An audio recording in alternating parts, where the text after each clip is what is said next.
Hello বাচ্চা। হ্যাঁ sir বলেন। আরে আজ আমার খুব বেশি শরীরটা খারাপ, আজকে তো আমি স্কুলে যাব না।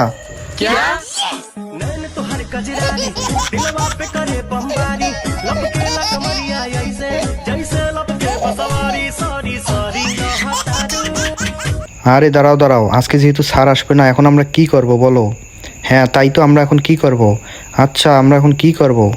আরে সালে না, আমার কাছে জাদুর একটা পেন্সিল আছে, সেটা দিয়ে সবাইকে ম্যাজিক দেখাবো। আচ্ছা আচ্ছা ঠিক আছে, তুই পেন্সিলটা নিয়ে আয়। এই তো আমার জাদুর পেন্সিল, এটা দিয়ে এবার আমি ম্যাজিক দেখাবো। কাকে কি লাগবে বল, আমি সবাইকে সেটাই এনে দিতে পারবো। আচ্ছা ঠিক আছে, আমার চুলগুলো কালার করে দাও। ঠিক আছে, ওয়াক্কা ওক্কা।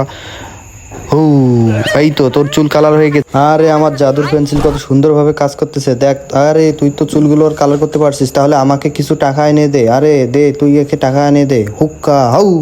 আরে সাপ চলে আসছে, এটা কেমন কথা? ও আল্লাহ, তোর তো জাদুর পেন্সিল উল্টাপাল্টা কাজ করতেছে। আরে আমি তো চাইলাম টাকা, আসলো সাপ। আচ্ছা ঠিক আছে, তুই কি চাস বল, এমন তুই যেটা চাবি সেটাই আমি তোকে এনে দিব। আচ্ছা আমি তো কিছু চাই না। ওরে আল্লাহ, আমি তো এটা বাঘ আসতে বলি নাই, বাঘ কেন আসলো? ওরে আল্লাহ, বাঁচাও বাঁচাও আল্লাহ।